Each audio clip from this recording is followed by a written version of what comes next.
Hi FF lovers, welcome back to my channel. Video को start करने से पहले अगर अभी तक आप में से किसी ने मेरे चैनल को सब्सक्राइब नहीं किया है तो प्लीज़ चैनल को सब्सक्राइब, वीडियो को लाइक और नीचे कमेंट करते हुए ज़रूर बताइएगा कि आज का पार्ट आप लोगों को कैसा लगा। तो चलिए, यू आर नॉट मिस्ट्रेस के नेक्स्ट पार्ट को स्टार्ट करते हैं। लास्ट पार्ट में हमने देखा था कि विंग को ऑलमोस्ट उसकी रियलिटी पता चल चुकी थी कि वो कोई जंग सेक्ट का लड़का नहीं है, मतलब जंग फैमिली से बिलोंग नहीं करता है। वो एक्चुअल में वी सेक्ट से बिलोंग करता है, यानी कि वी सिटी, जो कि इस वक्त सारे के सारे कल्टिवेशन वर्ल्ड में राज कर रही है। उसी का होने वाला राजा है। लेकिन उसे यहाँ पे क्यों रखा गया है, इसका कुछ थोड़ा बहुत अंदाज़ा तो उसके जो पिता ने उसके लिए लेटर छोड़ा था उसमें मिल चुका था। लेकिन अब बारी थी कि पूरी की पूरी बात जानने की। वहाँ पे कुछ चार चीज़ें ही उसके पिता ने लिखी थी और लेटर में इतना सारा कुछ लिखना उनके बस का भी नहीं था। इसलिए बाकी की चीज़ें अब जैन फेंगमियान और मैडम यू मिलके उसे बताएंगे। और जहाँ पे विंग ने धीरे धीरे अब उनकी बातें सुनना शुरू कर दिया था, तो अब मैडम यू भी धीरे धीरे उसे लगभग 23 साल पुरानी बात बताना स्टार्ट कर चुकी है। और यहाँ से हम एक फ्लैशबैक में जाते हैं। लगभग 23 साल पहले एक ऐसा जोड़ा जिसकी शादी हो रही थी, यानी कि वी जियांग से और कांगशी शरण, इन दोनों की ही शादी 23 साल पहले हो चुकी थी। कांगशी शरण अपने शादी के तुरंत बाद से ही प्रेग्नेंट थी, बट 3 महीने के बाद उनका मिसकैरेज हो चुका था। ये सिर्फ एक बार या 2 बार नहीं हुआ था, लगभग 4 बार लगातार ऐसा ही हुआ था।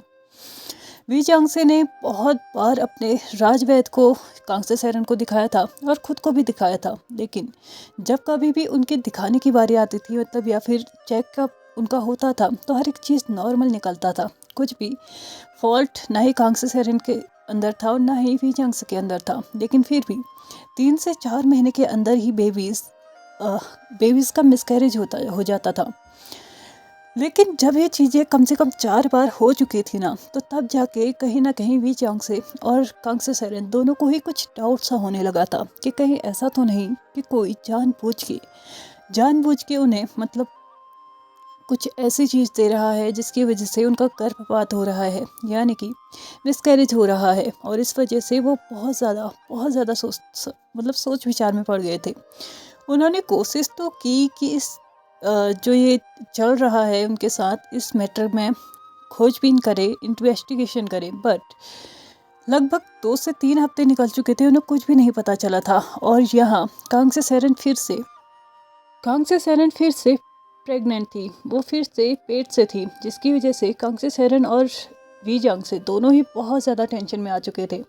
हाँ, उन्होंने सोचा था कि वो कुछ टाइम निकल जाने के बाद, जब सब कुछ सॉर्ट आउट हो जाएगा, वो उस इंसान को ढूंढ लेंगे जो कि ये सब कुछ कर रहा है, तो तब जाके वो बेबी प्लान करेंगे। बट किस्मत में जो होता है वो होके रहता है, चाहे वो कितनी भी कोशिश कर ले, कोई कितना भी पाँव सर पैर कुछ भी मान ले, जो चीज़ें होनी होती हैं वो होके रहती हैं। और यहाँ बेबी बिल्कुल वैसा ही था। कांगशी शरण फिर से प्रेग्नेंट थी और इस बार फिर से उन्हें अपने आप में ही टेंशन होने लगी थी कि क्या इस बार भी उनका बच्चा उनसे छीन लिया जाएगा या फिर उसका गर्भपात करवा दिया जाएगा एक्सीडेंटली या किसी भी तरीके से। हर बार की तरह इस बार भी उन्हें बहुत ज़्यादा डर लग रहा था। लेकिन वी जियांगसे ने एक चीज़ तो सोच ली थी कि इस बार वो केयरलेस नहीं रहेंगे, वो एक्स्ट्रा ओवर केयरफुल रहेंगे। यानी कि केयरफुल तो वो हमेशा रहते थे, लेकिन इस बार वो ओवर केयरफुल रहेंगे और अपने आप से पूरी की पूरी कोशिश करेंगे अपने बेबी और अपने बीवी दोनों को ही बचाने की। और जैसे ही इस बार उन्हें पता चला था ना कि उनकी वाइफ फिर से प्रेग्नेंट है, तो सबसे पहला काम जो उन्होंने किया था वो अपनी मदर इन लॉ यानी कि बाओशन शरण को वहाँ पे बुलाने का किया था, क्योंकि वो अच्छे से जानते थे कि बाओशन शरण एक ऐसी वैद्य है जो कि अभी तक इस पूरी कल्टिवेशन वर्ल्ड में सबसे ज़्यादा फेमस है। और उन्हीं की बेटी अगर कांगशी शरण है तो उसकी हेल्प करने में उन्हें ज़्यादा प्रॉब्लम भी नहीं आएगी। इसलिए गुप्त रूप से ही सही, लेकिन सबसे पहले उन्हीं को बताया गया कि वो प्रेग्नेंट है। जो राजवैद के अलावा किसी को पता था तो वो बाओशन शरण ही थी। और उसके बाद उनको वहाँ पे बुलाया गया और उसके बाद पूरी जिम्मेदारी उनको दे दी गई कि कांगशी शरण जो भी खाएगी पिएगी, चाहे वो छोटी से छोटी चीज़ क्यों ना हो, उसे बिना किसी टेस्ट के वो नहीं खा सकती। और इसकी पूरी की पूरी जिम्मेदारी उन्होंने अपनी मदर इन लॉ यानी कि बाओशन शरण को दे दी। और दूसरी तरफ वी जियांग से थे, जो कि सीक्रेटली अपने काम को किए जा रहे थे। वो पता लगाने की कोशिश किए जा रहे थे कि आखिरकार ये सब कुछ कैसे हो रहा है। मे बी इस बार वो इंसान और भी ज़्यादा चौकन्ना था, जिसकी वजह से उसने एक बार भी ये कोशिश नहीं की कि वो चांग से सैरन को कुछ भी ऐसा वैसा दे जिसकी वजह से फिर से वो मतलब अपने बच्चे को खो दे। जितनी बार भी बाओशन शैरन उस खाने को टेस्ट करती थी, उस खाने का मतलब उसे चेक करती थी कि कोई पॉइजन वगैरह है, कोई एक्स्ट्रा मेडिसिन वगैरह इसमें मिलाई गई है या ऐसा कुछ, तो उन्हें कभी भी कुछ नहीं मिलता था। लेकिन फिर भी कांगशे शैरन बहुत वीक रहती थी, मानो वो हमेशा सोने के ही बारे में सोचती थी। अपने मतलब हमेशा उसे डिजीनेस सा फील होता था। हाँ, ऐसा होता है प्रेगनेंसी में, लेकिन फिर भी बाओशन शैरन के अकॉर्डिंग ये बहुत ज़्यादा था। वो हमेशा सोने की ही जिद करती थी, मुझे नहीं उठाने की जिद किया करती थी। और यहाँ तक कि उसे किसी भी चीज़ की स्मेल मतलब इतनी बुरी लगती थी, जिसको देखने के बाद मतलब वहाँ पे बाओशन शैरन बहुत ज़्यादा कंफ्यूज थी कि हाँ ठीक है, मूड स्विंग्स होते हैं, क्रेविंग कुछ चीज़ें होती हैं, लेकिन इतनी नहीं होती जितनी कि उनकी बेटी को हो रही थी। वक्त निकलते गया, 2 से 3 महीने हो चुके थे और अब तो कांगसे शैरन की हालत और भी ज़्यादा बिगड़ने लगी थी। उन्हें हर वक्त सर दर्द रहता था। उन्हें ऐसा लगता था कि मानो कोई बहुत बुरी तरीके से उनके सर को पीट रहा है। कुछ ऐसा है जिसकी वजह से उनके सर में हद से ज़्यादा दर्द रहता था। वो चीज़ें अब यहीं पे नहीं रुकी। लगभग 2-3 हफ्तों के बाद तो अब कांगशे शैरन को नींद में चलने की भी बीमारी हो चुकी थी, और जिसकी वजह से वी जियांग से और बासन शैरन दोनों ही बहुत ज़्यादा टेंस रहते थे कि कहीं बाय एनी चांस सोए सोए ये चलना स्टार्ट कर दे, कहीं पे गिर जाए, फिसल जाए, और तब जाके इनके बच्चे को कुछ हार्म हो गया तो ये क्या करेंगे। लेकिन दूसरी तरफ वी जियांग से थे, जिन्हें अभी तक बिल्कुल भी क्लू नहीं मिला था कि ये सब कुछ कौन करवा रहा है और किसके थ्रू करवा रहा है। बात सच में हद से आगे बढ़ने लगी थी, और अब सीन के 3 लोग यानी कि बाओशन शैरन, वी चांग से और कांगशे शैरन, ये तीनों ही बहुत ज़्यादा टेंस्ड होने लगे थे, क्योंकि जो कुछ भी उनके साथ हो रहा था, आई मीन कांगशे शैरन के साथ हो रहा था, वो चीज़ें वो खुद तो ऑब्जर्व कर ही रही थी, साथ ही साथ और लोग भी कर रहे थे, जिसकी वजह से वो तीनों ही बहुत ज़्यादा परेशान थे। और सबसे ज़्यादा परेशान थे वो उस बच्चे के लिए, जो कि अभी तक इस दुनिया में आया भी नहीं था। वो अच्छे से जानते थे वो ये जो कुछ भी कांगशे शैरन के साथ हो रहा है वो कोई ना कोई करवा रहा है, लेकिन वो कैसे करवा रहा है ये अभी तक उन लोगों के दिमाग में आया ही नहीं था। उन लोगों ने इस बारे में सोचा ही नहीं था, और ना ही उन्हें कुछ क्लू मिल रहा था। लेकिन कैसे भी करके उन्हें अपने बच्चे को तो बचाना ही था ना। लगभग 5 महीने हो चुके थे बेबी, आई मीन कांगशे शैरन की प्रेगनेंसी को 5 महीने हो चुके थे, और जैसे जैसे वक्त निकल रहा था वो और भी ज़्यादा चिंता में डूबे जा रहे थे कि आगे चल के बच्चे को कैसे पाला जाएगा। अगर इसी तरीके का माहौल यहाँ पे है, राज परिवार में कोई गद्दार है, तो उसके स्पीच में बच्चे को पालना नामुमकिन है। हर वक्त बच्चे के आसपास किसी को बैठा देना, कांगशे शैरन या बाओसन शैरन तो उसके आसपास नहीं रह सकते। बाय एनी चांस किसी काम से वो चले जाते हैं तो तब बच्चे का क्या होगा। और सबसे बड़ी बात ये थी कि वो ये नहीं जानते थे कि इस महल में किस पे भरोसा करना है और किस पे नहीं करना। जो उनके भरोसेमंद व्यक्ति हैं, क्या वो भरोसे के लायक हैं। वो इसी बात में बहुत बहुत बुरी तरीके से डूबे हुए थे कि किस इंसान पे वो लोग भरोसा कर सकते हैं और किस इंसान पे नहीं। अभी तक उन लोगों को सच में कोई क्लू ही नहीं मिल रहा था, लेकिन फाइनली अगर उन्हें बच्चे को बचाना है तो उन्हें उपाय निकालना होगा। और तब जाके बाओशन शैरन ने एक उपाय निकाला था, जिसे सुनने के बाद पहले तो वी जियांग और कांगशे शैरन ये दोनों ही एकदम मना कर चुके थे, क्योंकि जो उपाय बाओशन शैरन ने निकाला था वो ये था कि उनके बच्चे को उनसे दूर रखा जाएगा। उस बच्चे को किसी और जगह पे पाला जाएगा, बड़ा किया जाएगा, उनके साथ वहाँ पे नहीं रखा जाएगा। क्योंकि ये एक हिसाब से सच भी है कि कोई इंसान इतनी हद तक किसी को सेफ नहीं रख सकता। यहाँ पे जिस जगह पे चारों ओर षड्यंत्र का जाल बिछा हुआ है, वो नहीं जानते कि कौन से कदम पे उस जाल में फंस जाएंगे, और उस जाल में फंसते हुए क्या अपने बच्चों को बचा पाएंगे, वो खुद नहीं जानते थे। इसलिए उन्हें अपने बच्चों को यहाँ से बाहर तो निकालना होगा, और यहाँ से बाहर निकाल के ही वो अपने बच्चे को बचा सकते हैं, वरना इस जगह पे वो अपने बच्चे को नहीं बचा सकते।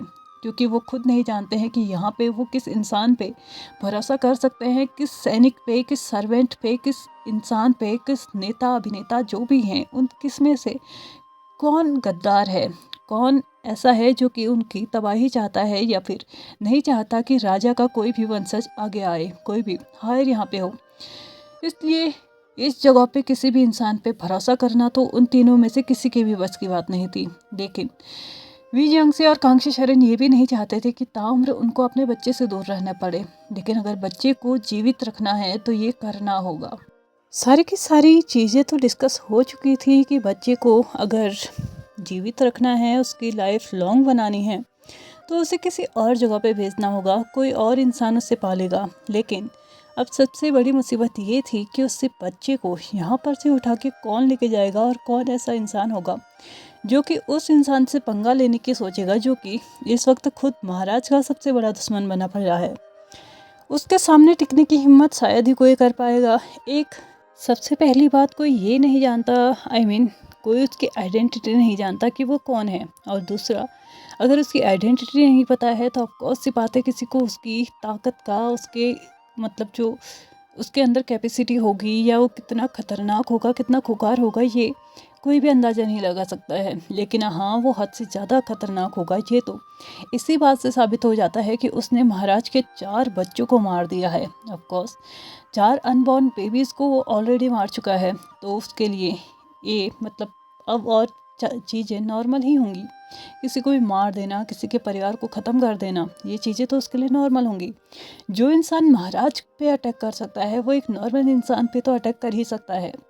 इसलिए हमें चुनना भी एक ऐसा इंसान होगा जो कि एक तो उसकी नज़रों से दूर रहे और दूसरा वो पूरी तरीके से कैपेबल हो हमारे बच्चे को पालने के, और साथ ही साथ वो हमारे बच्चे को भी कैपेबल बना सके इन फ्यूचर। जब उसकी बारी आ जाएगी इस जगह पे वापस लौटने की, तो तब हमारा बच्चा कोई नौसिखिया ना हो और ना ही वो किसी भी चीज़ से अनजान हो। यानी कि कुल मिला के हमें हमारे बच्चे को कुछ ऐसी जगह पे भेजना होगा जहाँ पे उसे युद्ध नीति और बाकी मैजिक और मतलब बहुत सारी चीज़ें जो कि एक कल्टिवेटर में होनी चाहिए, वो सारी की सारी चीज़ें सीख सके। और साथ ही साथ उसे ये भी पता हो कि राज नियम क्या हैं। मतलब देखा जाए तो इस वक्त वो कांगसे सेरन और वी जियांगसे ये कहने की कोशिश कर रहे थे कि कोई ऐसा परिवार जो कि इन 5 परिवारों में से एक हो। वैन सेक्ट, जिन सेक्ट, निये सेक्ट, लान सेक्ट और जियांग सेक्ट, इनमें से ही कोई एक होना चाहिए, वरना किसी और सेक्ट में उसे भेजने का या किसी नॉर्मल से घर में उसे भेजने का कोई मतलब नहीं बनता है। क्योंकि अगर जब वो 21 साल का हो जाएगा और जब वो अपने गद्दी पे क्लेम करने के लिए आएगा, तो तब वो हर एक चीज़ के लिए नौसिखिया होगा। उसके लिए युद्ध नीति नई होगी, राज परिवार के नियम नए होंगे, कैसे कल्टिवेशन वर्ड में अपने आप को साबित करना है ये भी उसके लिए नया होगा। वो तो एक ऐसी जगह जाना चाहिए जहाँ पे बचपन से ही उसे सारी की सारी चीज़ें मतलब सिखाने के लिए प्रेरित किया जाए, और उसे जो नहीं आ रही हैं वो भी तवाब डाल के उसके ऊपर उसे सिखाया जाए। जब ये सारी बातें वहाँ पे डिस्कस हो रही थी, तो तब जाके वी जियांगसे ने डिसाइड किया कि वो खुद इसकी जिम्मेदारी लेंगे और खुद अपने बच्चे को कहाँ पे भेजना है ये वो खुद ही देख लेंगे। उन्हें बस कुछ टाइम का वक्त चाहिए था, और तब तक के लिए वो कांगशी शरण की पूरी जिम्मेदारी बाशन सेरन के ऊपर डाल के गए। और उन्होंने श्योरिटी दी कि जब वो वापस लौटेंगे तब तक वो अपने साथ एक सॉल्यूशन लेके लौटेंगे, और चिंता मत करना, हमारा बच्चा हमेशा ही वैसे ही जिएगा जैसे कि हम चाहते हैं। उसे किसी चीज़ की कमी भी नहीं होगी और ना ही उसके अंदर कोई कमी होगी। ऐसा कहते हुए वो रात तो निकल चुकी थी और सुबह होते ही महाराज उस तरफ निकल चुके थे जिस तरफ उन्हें जाना था। और फाइनली पूरा दिन का सफ़र करने के बाद महाराज जियांग सेक्ट में पहुंच चुके थे। मैडम यो कांगशी सेरन की बचपन की सहेली थी। बहुत अच्छी सहेली नहीं थी, बहुत क्लोज नहीं थे, लेकिन हाँ वो एक दूसरे को जानते थे और देखा जाए तो मतलब दोस्त थे, नॉर्मल दोस्त थे। लेकिन जैन विंगम्यान और महाराज के बीच में बहुत अच्छी दोस्ती थी, वो बहुत अच्छे फ्रेंड रहा करते थे। जब वो अपने पढ़ाई जब वो गुरुकुल में पढ़ा करते थे तब वो बहुत अच्छा बॉन्ड शेयर करते थे। इसके लिए इस वजह से महाराज को अगर सबसे पहला किसी का नाम याद आया था अपने दिल में, अपने दिमाग में, तो वो जंग फेंगमियन का ही था और उन्होंने डायरेक्टली कहीं और न जाके अपने उसी दोस्त से हेल्प मांगने की सोची। वहाँ पे पहुँचते ही उन्होंने पाया कि मैडम यू भी प्रेग्नेंट है और उन्हें देख के भी लग रहा था कि कहीं ना कहीं मैडम यू भी 6 से 7 महीने की प्रेग्नेंट है और वो बहुत जल्द ही अपने बच्चे को जन्म भी दे देंगी। महाराज ने अपनी जो ये यात्रा की थी बहुत सीक्रेटली की थी, मतलब बहाना कुछ और बनाया था और साथ ही साथ किसी को अपने साथ ना ले जाने की भी उन्होंने बात कही थी, क्योंकि वो सिर्फ एक मतलब अ, उन्होंने ये नहीं बोला था कि वो जंग सेक्ट में किस वजह से जा रहे हैं, लेकिन हाँ ये ज़रूर बताया गया था कि वो जंग सेक्ट में जा रहे हैं, क्योंकि अगर वो झूठ बोल के जंग सेक्ट से कहीं और निकल जाते तो वो नहीं जानते हैं कि उनके पीछे कितने स्पाई लगाए गए होंगे, कितने गुप्तचर लगाए गए होंगे, जो कि उन्हें उस इंसान को ये बता दे कि वो जंग सेक्ट में ना जाके किसी और सेक्ट में गए हैं, तो ऑफकोर्स सी बात है उनके ऊपर शक किया जाएगा। और अगर शक हो गया तो ऑफकोर्स सी बात है जो प्लान बना रहे हैं वो प्लान बनने से पहले ही अच्छे से तबाह हो जाएगा। इसलिए उन्होंने ये तो कहा था कि वो जंग सेक्ट में जा रहे हैं, लेकिन वहाँ पे सिर्फ अपने दोस्त से मिलने जा रहे हैं, उनसे बात करने जा रहे हैं और वहाँ पे किसी और को अपने साथ लेके जाने की उन्हें ज़रूरत भी नहीं है। महाराज जंग सेक्ट में तो पहुंच चुके थे और वहां जाने के बाद एक बहुत अच्छे से मतलब एक ऐसे रूम में जहाँ की ना ही किसी को आने जाने की अनुमति है, ना ही किसी मतलब जंग सेक्ट के जो सैनिक है वो उस रूम के चारों तरफ फैले थे और किसी और को वहाँ पे आने की अनुमति भी नहीं थी। मैडम यू और जेंग फिंगमियान और वी जांग से इन तीनों की ही मीटिंग उस रूम के अंदर चल रही थी और तब जाके वी जांग से ने उन दोनों को ही ये बताया था कि वो यहाँ पे क्यों आए हैं। मैडम यू कांगसे सेरन की अच्छी सहेली थी तो उससे अच्छा ही लगता है जब अगर वो अपने दोस्त के काम आ जाए तो, लेकिन उनके अकॉर्डिंग उनकी डिलीवरी 2 महीने बाद होने वाली थी और कांगशी शरण की 4 महीने बाद। यहाँ पे एक बहुत बड़ा मतलब मिसमैच उन दोनों की ही डिलीवरी के बीच बन रहा था। अगर दोनों की ही डिलीवरी सेम मंथ में होती तो वो ये डिक्लेयर कर सकते थे कि मैडम यू को 2 जुड़वा बच्चे हुए हैं, लेकिन यहाँ पे तो 2 महीने बाद कोई कैसे बच्चा जन्म दे सकता है। इसलिए इस बात पे थोड़ा बहुत मतलब वहाँ पे तनाव का माहौल बना था। लेकिन तब जाके फिर से वी जियांगसे ने वहाँ पे एक सजेशन दिया कि अगर वो अपनी बेबी की डिलीवरी 7वें महीने में ही करवा दे और उसी दिन जिस दिन आपकी डिलीवरी होने वाली है तो क्या तब बात बन सकती है। तो तब मैडम यू ने बोला कि ऑफ कोर्स बात तो बन सकती है, लेकिन ये चीज़ें बच्चे और माँ दोनों की ही जान पे खेलने के बराबर होंगी। तो इस बात पे वी जियांगसे ने उन्हें श्योरिटी दी कि टेंशन मत लीजिए, मेरी मदर इन लॉ सब संभाल लेंगी। और वैसे भी बाशन सेरन का नाम पहले ही बहुत ज़्यादा विख्यात था, तो ऑफकोर्स सी बात है इस बात पे कोई शक भी नहीं था कि वो अपने पोते और अपनी बेटी दोनों को ही बचा लेंगे। और इस तरीके से यहाँ पे प्लानिंग की गई कि उनकी प्रीमेच्योर डिलीवरी कराई जाएगी ताकि जेंग फैंगमियान की वाइफ यानी कि मैडम यू जिस बच्चे को जन्म देने वाली है उसी के साथ उस बच्चे का भी जन्म करवाया जाए और साथ ही साथ उन दोनों को ही जुड़वा डिक्लेयर करवा दिया जाए। 2 महीने निकल चुके थे और लास्टली वो दिन आ चुका था जब मैडम यू की डिलीवरी होनी थी। वैसे तो मैडम यू की डिलीवरी आगे पीछे हो सकती थी, हो सकता था 2 दिन 4 दिन के बाद वो डिलीवरी हो सकती थी, लेकिन फिर भी अपनी जान पे रिस्क लेते हुए मैडम यू ने अपनी दाई माँ को स्पेशल इंस्ट्रक्शंस दिए थे कि उसी दिन उनकी डिलीवरी होनी है, क्योंकि ये पहले से ही उन लोगों ने तय कर दिया था कि जिस डेट पे मैडम यू की डिलीवरी तय हुई है वो उसी दिन डिलीवरी करेंगे। और साथ ही साथ दूसरी साइड कांगसे सेरन की भी उसी दिन डिलीवरी करवाई जाए। महाराज अपने घर जाके यानी कि अपने महल लौट के ये सारी बातें अपने मदर इन लॉ अपनी बीवी को समझा चुके थे और वहाँ पे वो लोग भी इस बारे में बात करके मान चुके थे। लेकिन अब सबसे बड़ी समस्या ये थी कि अगर 7वें महीने में बिना किसी रीज़न के प्री डिलीवरी करवाई जाए या फिर प्रीमेच्योर डिलीवरी करवाई जाए तो बात शक के दायरे में आ सकती है। इसलिए इसका भी इन्होंने तोड़ निकाला कि वो उस दिन नाइट हंट के लिए वहाँ पे उस महल से बाहर जाएंगे और अपने साथ बहुत सारे सैनिक भी लेके जाएंगे, लेकिन सैनिकों को रास्ते में रोकने का काम बाशन शेरन का होगा जो कि उन्हें बेहोश करेगी। और तब जाके वो एकांत जंगल में जाएंगे जहाँ पे उनका पहले से ही एक छोटा सा घर था, लेकिन वो घर अभी तक सुनसान पड़ा हुआ था और मोस्टली उस चीज़ को कोई नहीं जानता था। ऐसा एक्ट करवाया गया जैसे कि कुछ लोगों का हमला उनके ऊपर हुआ था और महाराज और महारानी यानी कि वी जियांगसे और कांग्से शरण दोनों को ही बचाने के चक्कर में सैनिकों ने अपने आप को वहाँ पे आगे कर दिया और वी जियांगसे और महाराज दोनों को ही वी जियांगसे और कांग्से शरण दोनों को ही वहाँ से भागने का आदेश के लिए उनसे अनुरोध किया और साथ ही साथ महाराज से ये अनुरोध किया कि वो किसी भी हाल में महारानी की रक्षा करें।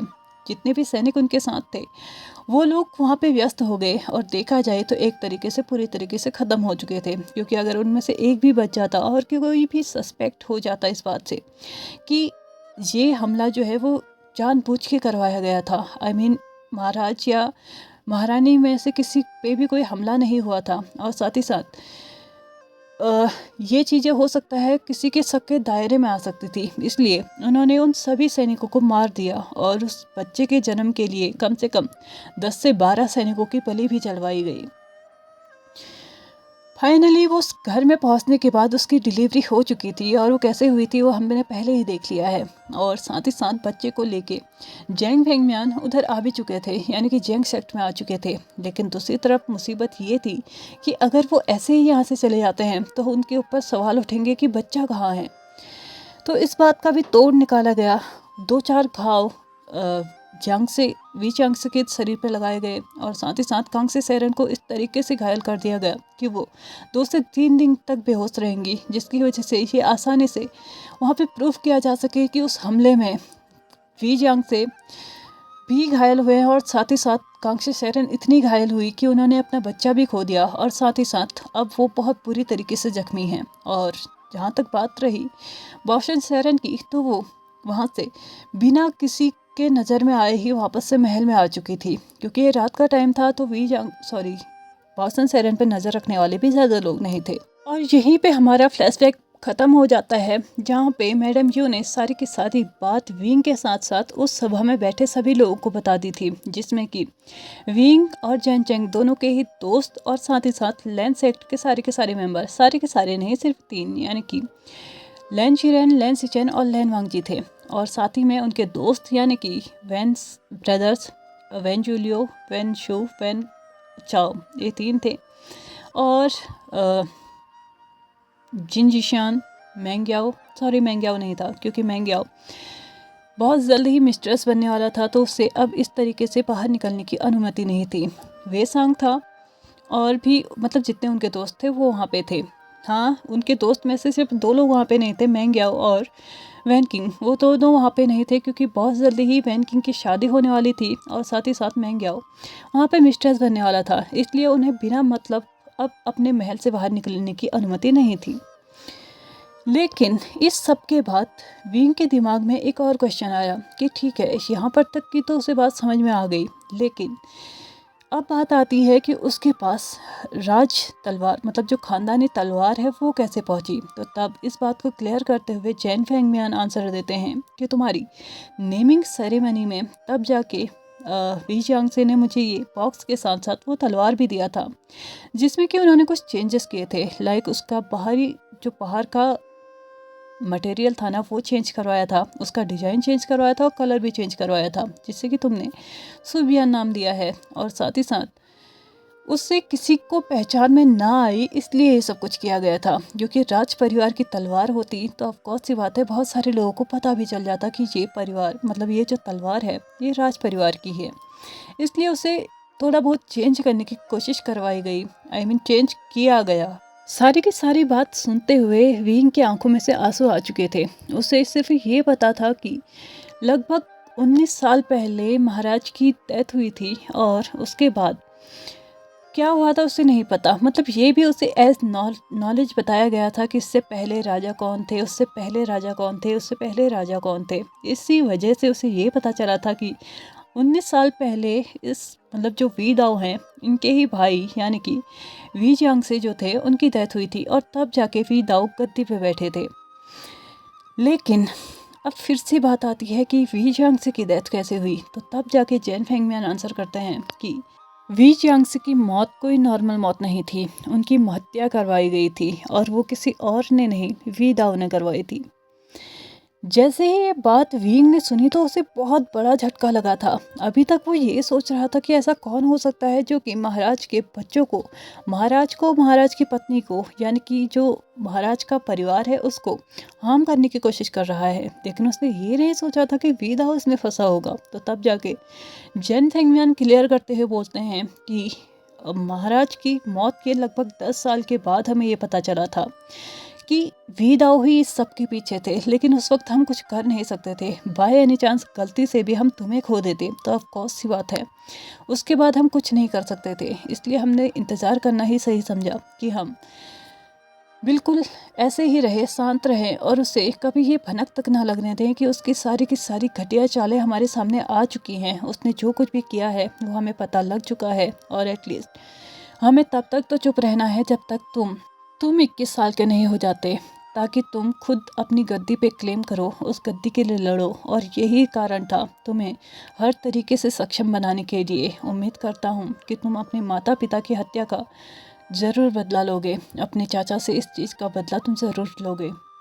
वी जियांग की मौत के बारे में तो विंग जान चुका था कि कैसे हुई थी। जेंग फेंगमियान ने बता दिया था, लेकिन उसकी माँ की भी हत्या की गई थी, वो ये नहीं जानता था। तो तब उसने फिर से क्वेश्चन किया कि क्या माँ की भी हत्या की गई थी। तो तभी जेंग फेंगमियान आंसर करते हैं, बोलते हैं कि हम नहीं जानते कि उनकी हत्या हुई थी या उनके साथ क्या हुआ था। लेकिन जब वी जियांग की मौत हुई थी उसके बाद से हर तरफ ये अफवाह फैला दी गई थी कि कांगसे सेरन पागल हो चुकी हैं, वो अपना मानसिक संतुलन खो चुकी हैं। और कुछ समय के बाद ही हमें उनकी मौत की खबर मिली थी। हालांकि वो खबर हमें वी दाओ की तरफ से ही मिली थी और वी दाओ ने बहुत भव्य तरीके से उनका अंतिम संस्कार भी किया था। लेकिन तुम्हारी माँ किस तरीके से अपना मानसिक संतुलन खो चुकी थी हमने नहीं पता है, क्योंकि महाराज के अंत के बाद हमने कभी भी महारानी को नहीं देखा और उसके बाद हमें खबर सिर्फ यही मिली कि उनकी मृत्यु हो चुकी है। लेकिन हाँ, तुम्हारे पिता की मृत्यु के बाद 10 साल बाद हमें ये पता चला कि इस सब के पीछे उनका भाई वी दाओ ही था। इसलिए तब से मैंने तुम्हें और भी अच्छे से प्रोटेक्ट करना और तुम्हें हर एक तरीके की कलाएं सिखाना शुरू कर दिया और अंत में मैं तुम्हें बहुत तरीके से सक्षम बना चुका हूँ। मैं उम्मीद करता हूँ कि जिस लिए मैंने तुम्हें सक्षम बनाया है तुम वो काम जरूर करोगे। जैसे जैसे जेन फेंगमियान सारी की सारी कहानी विंग को सुना रहे थे, विंग की मुट्ठियाँ बंध रही थी। उसके आंख में गुस्सा साफ नजर आ रहा था, क्योंकि इस बात में उसे एक ही चीज़ महसूस हुई कि उसके माता पिता किस तरीके से तबाह हो गए सिर्फ उसे बचाने के लिए, और वो भी किसी और के हाथों नहीं, वी दाओ के हाथों। वो उस इंसान के हाथों तबाह हुए थे जो कि उनका खुद का भाई था। वो ऐसा कैसे कर सकता है। वी दाओ के लिए गुस्सा इस वक्त विंग के दिमाग में, विंग के दिल में, विंग के आंखों में, विंग के चेहरे पे साफ साफ नजर आ रहा था। और उसने गुस्से में ये ऐलान कर दिया कि मैं अपने पिता, अपने माता और अपने परिवार की तरफ से उस इंसान से ज़रूर बदला लूँगा। तो इस बात पे जेंग फेंगमियान ने फिर से टोकते हुए बोला, तुम्हें ये करना ही होगा, लेकिन ये तुम्हें करना होगा 1 हफ्ते से पहले ही, क्योंकि अगले 1 हफ्ते के बाद वैन किंग और मैंग्याओ दोनों ही उस परिवार में शामिल हो जाएंगे। इसका मतलब है कि जब सबके सामने वी दाओ की सच्चाई आएगी तो तब उसके परिवार को भी सजा दी जाएगी और साथ ही साथ वैन किंग और मैंग्याओ को भी। तो अच्छा होगा कि ये सब कुछ हम उनकी शादी से पहले ही कर लें, ताकि एटलीस्ट हम उन 2 मासूमों को तो बचा सकें। ऐसा कहते हुए जेंग फेंगमियान ने विंग की तरफ देखा और विंग ने भी ये ऐलान कर दिया कि अगले 6 दिन में ही वो अपने इस लक्ष्य को कंप्लीट करेगा, पूरा करेगा और अपने माता पिता की हत्या का पूरी तरीके से बदला लेगा। और इस बदले में उसका साथ कौन कौन देगा ये हम देखेंगे नेक्स्ट पार्ट में। आज के इस पार्ट को हम यहीं पे ख़त्म करते हैं। वीडियो पसंद आई हो तो please like share subscribe and comment करते हुए जाएगा। आप लोग के लाइक्स बहुत कम आ रहे हैं, लेकिन फिर भी मैं उम्मीद कर रही हूँ कि आप लोग like share subscribe and comment करते हुए जाएंगे। Thank you so much for watching my video and bye bye.